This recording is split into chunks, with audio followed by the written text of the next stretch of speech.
Buongiorno e ben ritrovati con l'informazione flash di New Sicilia. Vediamo insieme i titoli più rilevanti della mattina.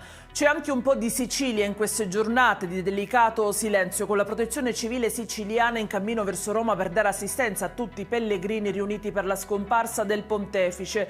Migliaia di fedeli giunti alla Basilica di San Pietro per dare un ultimo saluto a Papa Francesco. Il dirigente generale Salvo Cocina ha disposto l'invio di una colonna mobile di 12 mezzi con 43 volontari coordinati da 3 funzionari regionali. Tragedia ieri sera nella zona di Viale Regione Siciliana a Palermo. Un violento incendio ha devastato una villetta a Schiera. Le fiamme hanno provocato il crollo del solaio causando la morte di Vita Nurrita, 80 anni, rimasta intrappolata al piano superiore dell'abitazione. Intossicate dal fumo anche la sorella della vittima di 78 anni e la badante di 50. Niente scarcerazione per Giuseppe Mangion con la prima sezione della Corte d'Appello di Catania che ha ripristinato la misura cautelare della custodia in carcere. Mangion, figlio dello storico uomo d'onore deceduto Francesco, uno dei luogotenenti di fiducia del capomafia Benedetto Santapaola, secondo i giudici potrebbe dare ancora informazioni ad Aldo Ercolano.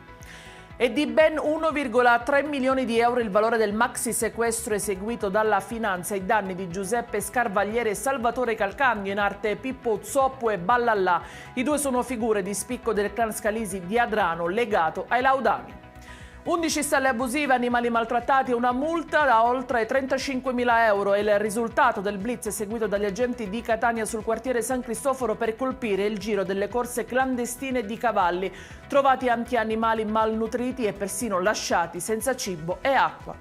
Ed è tutto per questa edizione. I dettagli su queste notizie li trovate sul nostro sito e sui nostri canali social. Grazie per averci seguito e a più tardi.